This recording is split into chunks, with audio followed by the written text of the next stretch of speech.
Taong 1999 nang simulan ni Alejandro Live ang paggawa ng furniture na yaring kahoy. Ang kanyang pagawaan ang kauna-unahang furniture manufacturing sa buong Florida Blanca nang siya ay magsimula.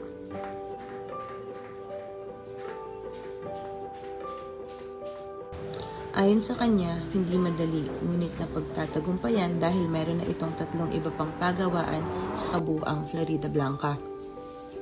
Sa barangay San Jose, ibinabagsak ang mga kahoy na kanilang nabibili sa mga naggigiba at maituturing ito na second-hand woods. Dito nagaganap ang unang hakbang ng mahabang proseso ng paggagawa ng isang silya, lamesa at iba pa. Yung mga kahoy na ito. Sa mga gumigiba ng kahoy, tapos binibili namin sa kanila. Sa pwestong ito ay may 4 na manggagawa. Sa Barangay Fortuna, idinadala ang mga kahoy na nayari na at kailangan na ng verniz at pintura.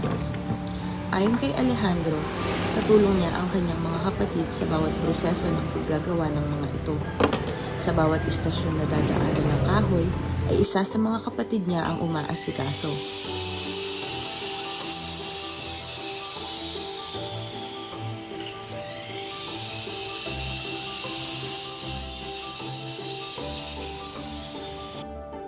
Isa itong negosyong nananatiling nakatayo dahil sa tulong ng bawat miyembro ng kanilang pamilya.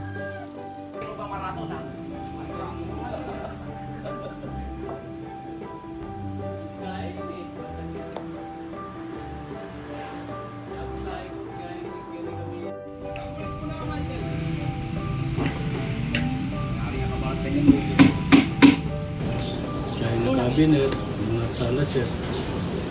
Isang patunay na ang matibay na pundasyon ng bawat manggagawa ay nagmumula sa pamilya.